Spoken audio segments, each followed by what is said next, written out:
Домашнее чтение у камина. Текст читает Анечка Невеличко. Михаил Булгаков. Мастер и Маргарита. Часть 2. Глава 19. Маргарита. За мной, читатель. Кто сказал тебе, что нет на свете настоящей, верной, вечной любви? Да отрежет лгуну его гнусный язык. За мной, мой читатель, и только за мной. И я покажу тебе такую любовь. Нет, мастер ошибался, когда с горечью говорил Иванушке в больнице в тот час, когда ночь перевалилась за полночь, что она позабыла его. Этого быть не могло. Она его, конечно, не забыла. Прежде всего, откроем тайну, которую мастер не пожелал открыть Иванушке. Возлюбленную его звали Маргаритою Николаевной. Все, что мастер говорил о ней бедному поэту, было сущей правдой. Он описал свою возлюбленную верно. Она была красива и умна.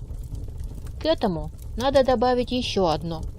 С уверенностью можно сказать, что многие женщины все что угодно отдали бы за то, чтобы променять свою жизнь на жизнь Маргариты Николаевны. Бездетная 30-летняя Маргарита была женою очень крупного специалиста, к тому же сделавшего важнейшее открытие государственного значения. Муж ее был молод, красив, добр, честен и обожал свою жену. Маргарита Николаевна со своим мужем вдвоем занимали весь верх прекрасного особняка в саду, в одном из переулков близ Арбата. Очаровательное место. Всякий может в этом убедиться, если пожелает направиться в этот сад. Пусть обратится ко мне, я скажу ему адрес, укажу дорогу. Особняк цел еще до сих пор. Маргарита Николаевна не нуждалась в деньгах. Маргарита Николаевна могла купить все, что ей понравится. Среди знакомых ее мужа попадались интересные люди. Маргарита Николаевна никогда не знала ужасов житья в совместной квартире. Словом, она была счастлива. Ни одной минуты. С тех пор, как 19-летней она вышла замуж и попала в особняк, она не знала счастья. Боги мои, боги, что же нужно было этой женщине? Что нужно было этой женщине, в глазах которой всегда горел какой-то непонятный огонечек? Что нужно было этой чуть косящей на один глаз ведьме, украсившей себя тогда весною мимозами? Не знаю. Мне неизвестно. Очевидно, она говорила правду. Ей нужен был он, мастер, а вовсе не готический особняк, и не отдельный сад, и не деньги. Она любила его, она говорила правду. Даже у меня, правдивого повествователя, но постороннего человека, сжимается сердце при мысли о том, что испытала Маргарита, когда пришла на другой день в домик мастера. По счастью, не успев переговорить с мужем, который не вернулся в назначенный срок, и узнала, что мастера уже нет. Она сделала все, чтобы разузнать что-нибудь о нем. И, конечно, не разузнала ровно ничего. Тогда она вернулась в особняк и зажила на прежнем месте. «Да, такая же самая ошибка», — говорила Маргарита зимою, сидя у печки и глядя в огонь. «Зачем я тогда ночью ушла от него? Зачем? Ведь это же безумие!» Я вернулась на другой день, честно, как обещала. Но было уже поздно. Да, я вернулась, как несчастный Левий Матвей. Слишком поздно. Все эти слова были, конечно, нелепы, потому что в самом деле, что изменилось бы, если бы она в ту ночь осталась у мастера? Разве она спасла бы его? Смешно, воскликнули бы мы. Но мы этого не сделаем перед доведенной до отчаяния женщиной. В таких мучениях прожила Маргарита Николаевна всю зиму и дожила до весны. В тот самый день, когда происходила всякая нелепая кутерьма, вызванная появлением черного мага в Москве в пятницу, когда был изгнан обратно в Киев дядя Берлиоза, когда арестовали бухгалтера и произошло еще множество других глупейших и непонятных вещей, Маргарита проснулась около полудня в своей спальне, выходящей фонарем в башню особняка. Проснувшись, Маргарита не заплакала, как это бывало часто, потому что проснулась с предчувствием, что сегодня, наконец, что-то произойдет. Ощутив это предчувствие, она стала его подогревать и растить в своей душе, опасаясь, чтобы оно ее не покинуло. «Я верую», — шептала Маргарита торжественно, — «я верую, что-то произойдет. Не может не произойти, потому что за что же в самом деле мне послана пожизненная мука? Сознаюсь в том, что я лгала и обманывала, и жила тайную жизнью, скрытой от людей. Но все же нельзя за это наказывать так жестоко. Что-то случится непременно, потому что не бывает так, чтобы что-нибудь тянулось вечно. А кроме того, мой сон был вещий, я за это ручаюсь». Так шептала Маргарита Николаевна, глядя на пунцовые шторы, наливающиеся солнцем, беспокойно одеваясь, расчесывая перед тройным зеркалом короткие завитые волосы. Сон, который приснился в эту ночь Маргарите, был действительно необычен. Дело в том, что во время своих зимних мучений она никогда не видела во сне мастера. Ночью он оставлял ее, и мучилась она только в дневные часы. А тут приснился. Приснилась неизвестная Маргарите местность, безнадежная, унылая, под пасмурным небом ранней весны. Приснилось это клочковатое бегущее серенькое небо, а под ним беззвучная стая грачей, какой-то корявый мостик, под ним мутная весенняя речонка, безрадостные нищенские полуголые деревья, одинокая осина, а далее, меж деревьев, за каким-то огородом, бревенчатые зданьицы. Не то оно отдельная кухня, не то баня, не то черт знает что. Неживое все кругом какое-то. И до того унылое, что так и тянет повеситься на этой осине у мостика.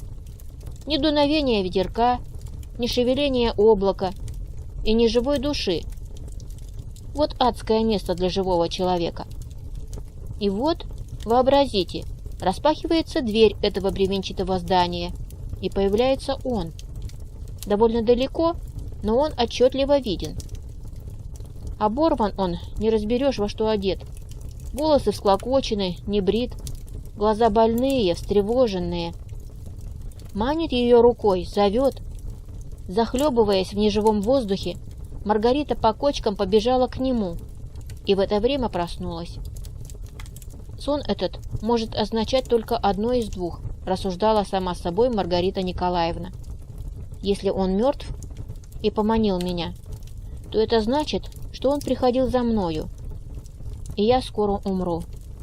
И это очень хорошо, потому что мучением тогда настанет конец. Или он жив. Тогда сон может означать только одно, что он напоминает мне о себе. Он хочет сказать, что мы еще увидимся. Да, мы увидимся очень скоро. Находясь все в том же возбужденном состоянии, Маргарита оделась и стала внушать себе, что в сущности все складывается очень удачно. А такие удачные моменты надо уметь ловить и пользоваться ими. Муж уехал в командировку на целых 3 дня. В течение 3 суток она предоставлена самой себе. Никто не помешает ей думать о чем угодно, мечтать о том, что ей нравится. Все 5 комнат в верхнем этаже особняка, вся эта квартира, которой в Москве позавидовали бы десятки тысяч людей, в ее полном распоряжении. Однако, получив свободу на целых 3 дня, из всей этой роскошной квартиры Маргарита выбрала далеко не самое лучшее место. Напившись чаю, она ушла в темную, без окон комнату, где хранились чемоданы и разное старье в 2 больших шкафах. Присев на корточки, она открыла нижний ящик первого из них и из-под груды шелковых обрезков достала то единственное ценное, что имела в жизни. В руках у Маргариты оказался старый альбом коричневой кожи, в котором были фотографическая карточка мастера, книжка сберегательной кассы со вкладом в 10 000 на его имя, распластанные между листками папиросной бумаги лепестки засохшей розы и часть тетради в целый лист, исписанной на машинке и с обгоревшим нижним краем. Вернувшись с этим богатством к себе в спальню, Маргарита Николаевна установила на трехстворчатом зеркале фотографию и просидела около часа, держа на коленях испорченную огнем тетрадь, перелистывая ее и перечитывая то, в чем после сожжения не было ни начала, ни конца. Тьма, пришедшая со Средиземного моря, накрыла ненавидимый прокуратором город. Исчезли висячие мосты, соединяющие храм со страшной Антониевой башней. Опустилась с неба бездна и залила крылатых богов над гипподромом. Османейский дворец с бойницами, базары, караван-сараи, переулки, пруды.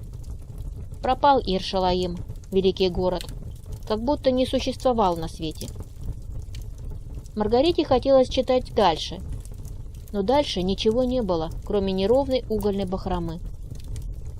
Утирая слезы, Маргарита Николаевна оставила тетрадь. Локти положила на подзеркальный столик и, отражаясь в зеркале, долго сидела, не спуская глаз с фотографии. Потом слезы высохли. Маргарита аккуратно сложила свое имущество, и через несколько минут оно было опять погребено под шелковыми тряпками.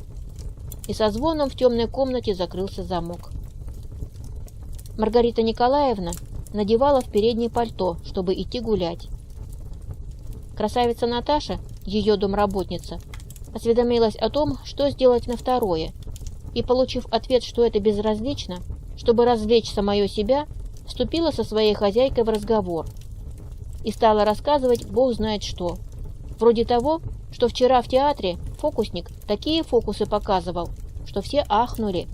Всем раздавал по 2 флакона заграничных духов и чулки бесплатно. А потом, как сеанс закончился, публика вышла на улицу, и хвать, все оказались голые. Маргарита Николаевна повалилась на стул под зеркалом в передней и захохотала. «Наташа, ну как вам не стыдно?» — говорила Маргарита Николаевна. «Вы грамотная, умная девушка. В очередях врут черт знает что, а вы повторяете». Наташа залилась румянцем и с большим жаром возразила, что ничего не врут, и что она сегодня сама лично в гастрономе на Арбате видела одну гражданку, которая пришла в гастроном в туфлях, а как стала у кассы платить, туфли у нее с ног исчезли, и она оказалась в одних чулках. Глаза вылупленные, на пятке дыра, а туфли эти волшебные, с того самого сеанса. «Так и пошла? Так и пошла!» — вскрикивала Наташа, все больше краснея от того, что ей не верят. «Да, вчера, Маргарита Николаевна, милиция человек 100 ночью забрала. Гражданки с того сеанса в одних панталонах бежали по Тверской». «Ну, конечно, это Дарья рассказывала», — говорила Маргарита Николаевна. «Я давно уже за ней замечала, что она страшная лгунья». Смешной разговор закончился приятным сюрпризом для Наташи. Маргарита Николаевна пошла в спальню и вышла оттуда, держа в руках пару чулок и флакон одеколона.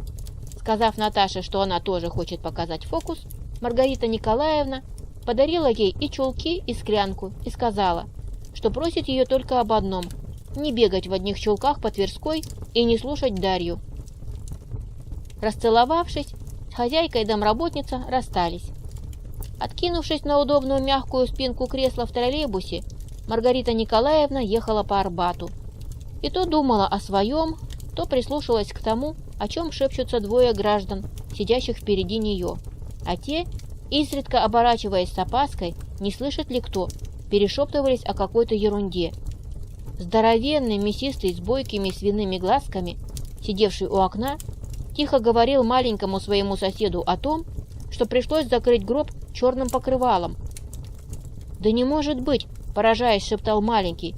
«Это что-то неслыханное! А что же Желдыбин предпринял?»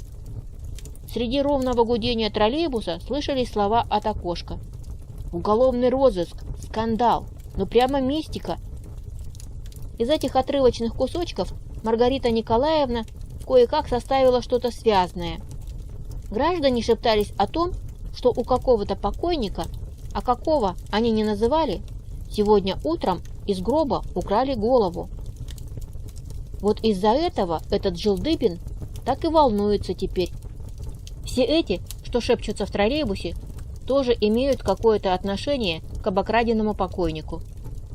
«Поспеем ли за цветами заехать?» – беспокоился маленький. «Кремация, ты говоришь, в 2?» Наконец, Маргарите Николаевне надоело слушать эту таинственную трепотню про украденную из гроба голову, и она обрадовалась, что ей пора выходить. Через несколько минут Маргарита Николаевна сидела уже под Кремлевской стеной на одной из скамеечек, поместившись так, чтобы ей был виден манеж. Маргарита щурилась на яркое солнце, вспоминала свой сегодняшний сон. Вспоминала, как ровно год, день в день и час в час на этой же самой скамье она сидела рядом с ним. И точно так же, как и тогда, черная сумочка лежала рядом с нею на скамейке. Его не было рядом в этот день, но разговаривала мысленно Маргарита Николаевна все же с ним. «Если ты сослан, то почему же ты не дашь знать о себе? Ведь дают же люди знать. Ты разлюбил меня? Нет, я почему-то этому не верю. Значит, ты был сослан и умер. Тогда прошу тебя, отпусти меня. Дай мне, наконец, свободу жить, дышать воздухом». Маргарита Николаевна сама отвечала себе за него. «Ты свободна. Разве я держу тебя?» Потом возражала ему. «Нет, что же это за ответ? Нет, ты уйди из моей памяти. Тогда я стану свободна». Люди проходили мимо Маргариты Николаевны. Какой-то мужчина покосился на хорошо одетую женщину, привлеченный ее красотою и одиночеством. Он кашлянул и присел на кончик той же скамьи, на которой сидела Маргарита Николаевна. Набравшись духу, он заговорил. «Определенно хорошая погода сегодня».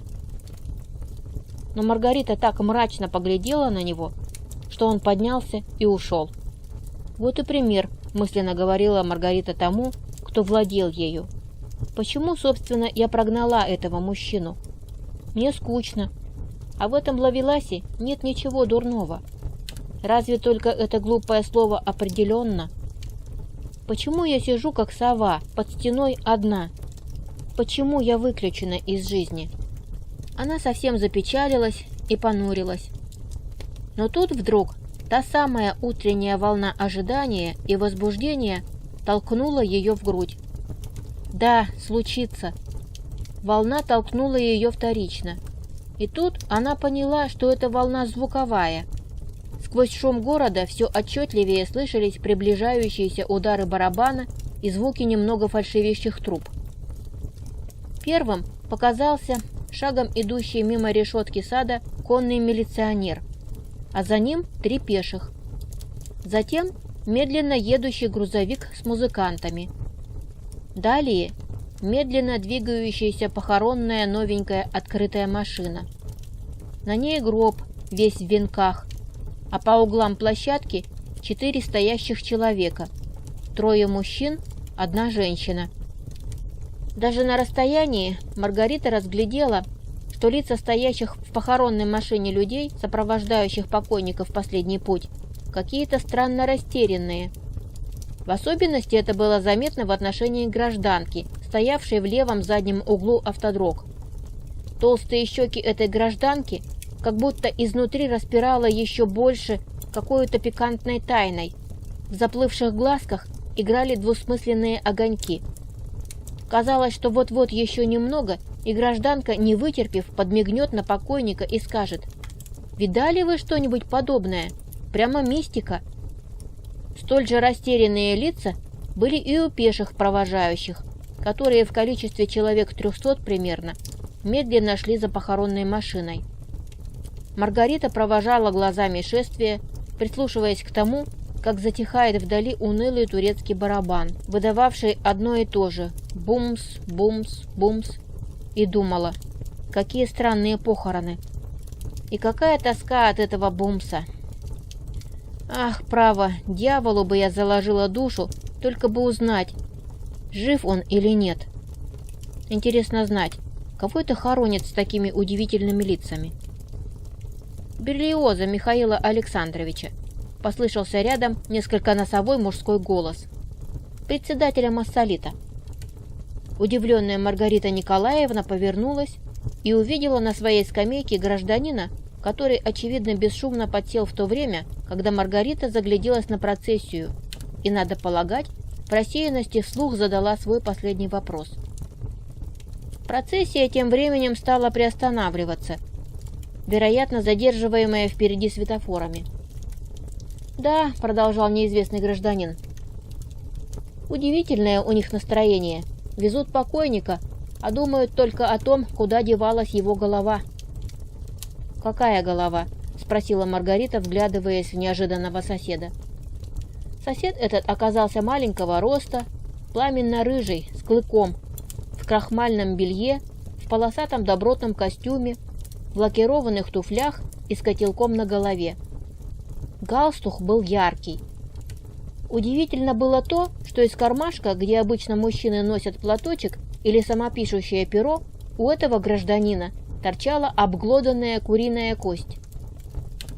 «Да изволите видеть», — объяснил Рыжий, — «сегодня утром в Грибоедовском зале голову у покойника стащили из гроба». «Как же это может быть?» — невольно спросила Маргарита, в то же время вспомнив шепот в троллейбусе. «Черт его знает как», — развязно ответил Рыжий. «Я, впрочем, полагаю, что об этом бегемота не худо бы спросить. Да ужаса ловко сперли. Такой скандалище. И главное, непонятно, кому и на что она нужна, эта голова». Как ни была занята своим Маргарита Николаевна, ее все же поразили странные враки неизвестного гражданина. «Позвольте», — вдруг воскликнула она, — «какого Берлиоза? Это что, в газетах сегодня?» «Как же, как же!» «Так это, стало быть, литераторы за гробом идут?» — спросила Маргарита и вдруг оскалилась. «Ну, натурально, они». «А вы их знаете в лицо?» «Всех до единого», — ответил Рыжий. «Скажите», — заговорила Маргарита, и голос ее стал глух, «среди них нету критика Латунского?» «Как же его может не быть?» — ответил Рыжий. «Вон он, с краю, в 4-м ряду». «Это блондин-то?» — щурясь спросила Маргарита. «Пепельного цвета. Видите, он глаза вознес к небу». «На Паттера похож?» «Во-во». Больше Маргарита ничего не спросила, всматриваясь в Латунского. «А вы, как я вижу, — улыбаясь, заговорил Рыжий, — ненавидите этого Латунского». «Я еще кое-кого ненавижу», — сквозь зубы ответила Маргарита. «Но об этом не интересно говорить». Процессия в это время двинулась дальше. За пешими потянулись большей частью пустые автомобили. «Да уж, конечно, чего тут интересного, Маргарита Николаевна?» Маргарита удивилась. «Вы меня знаете?» Вместо ответа Рыжий снял котелок и взял его на отлет. «Совершенно разбойничья рожа», — подумала Маргарита, вглядываясь в своего уличного собеседника. «А я вас не знаю», — сухо сказала Маргарита.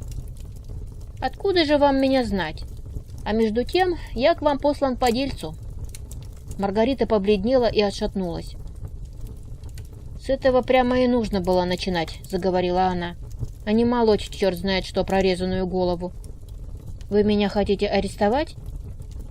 «Ничего подобного», — воскликнул Рыжий. «Что это такое? Раз уж заговорил, так уж непременно арестовать. Просто есть к вам дело». «Ничего не понимаю. Какое дело?» Рыжий оглянулся и сказал таинственно. «Меня прислали, чтобы вас сегодня вечером пригласить в гости». «Что вы бредите? Какие гости?»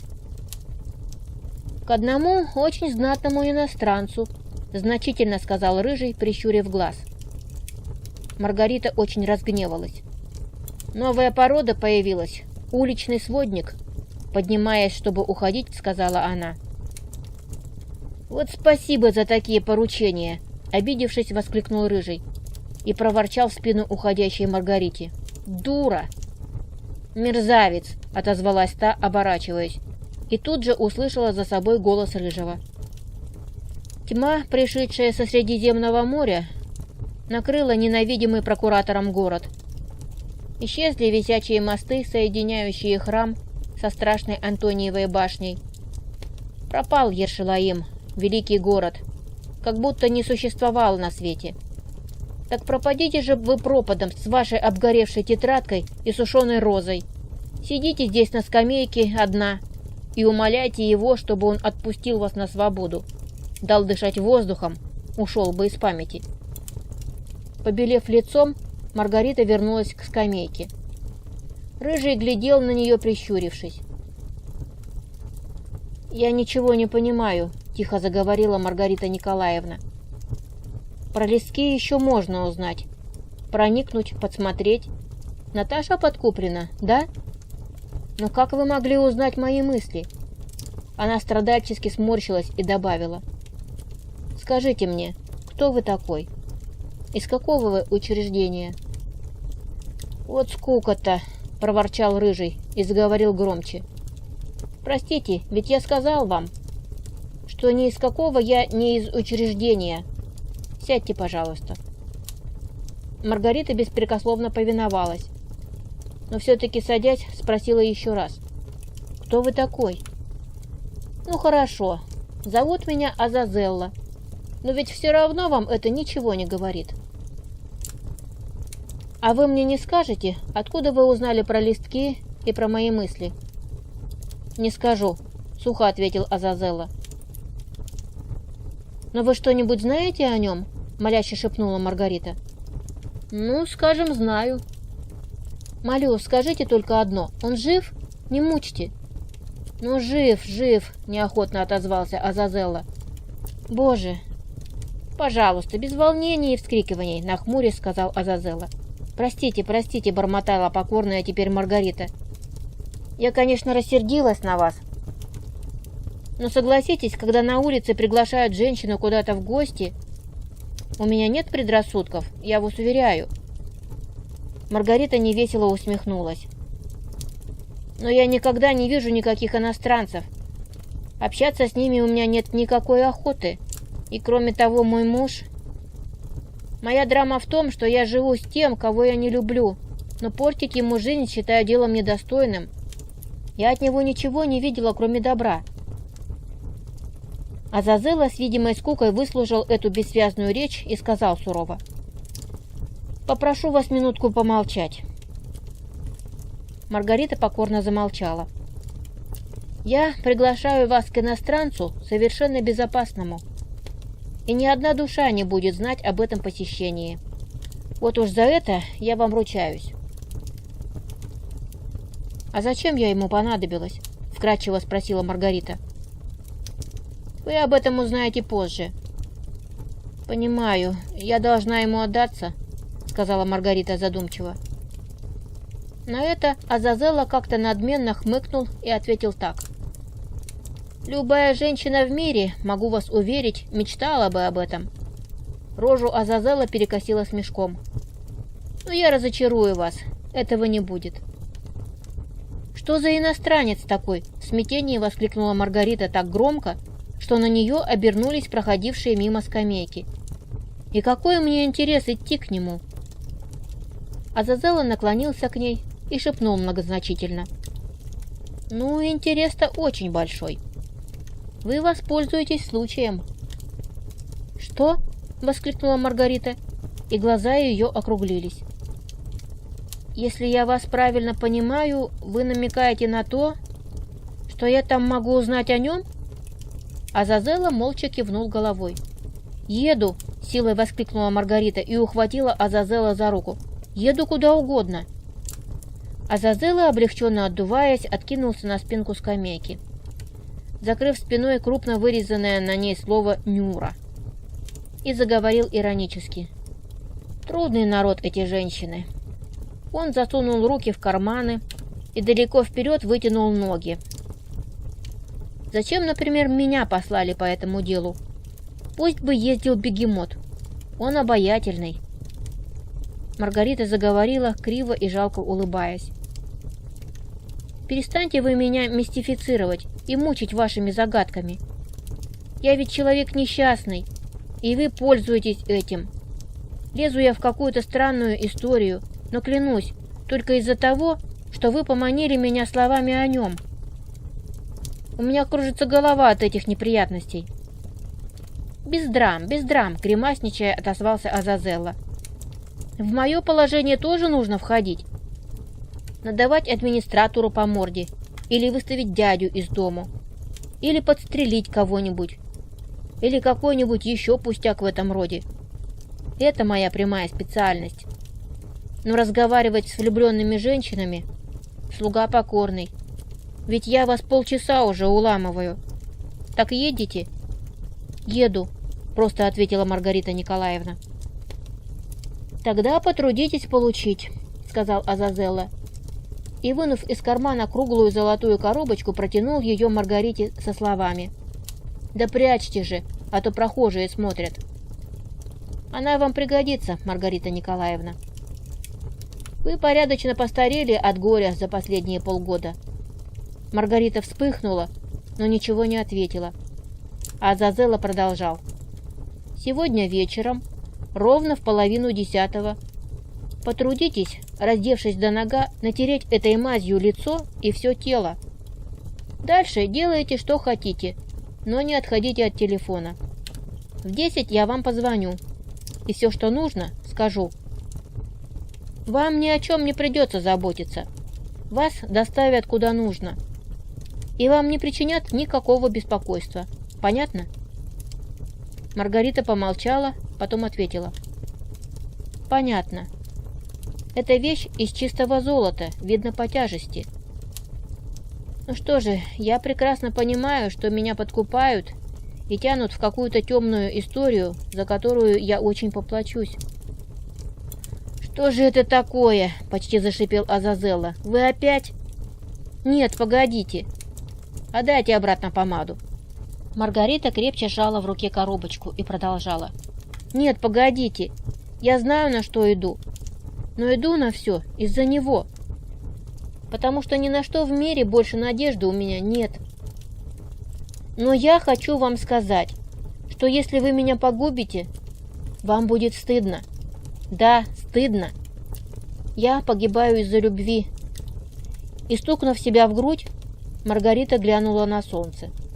«Отдайте обратно!» — в злобе зашипел Азазелло. «Отдайте обратно и к черту все. Пусть посылают бегемота».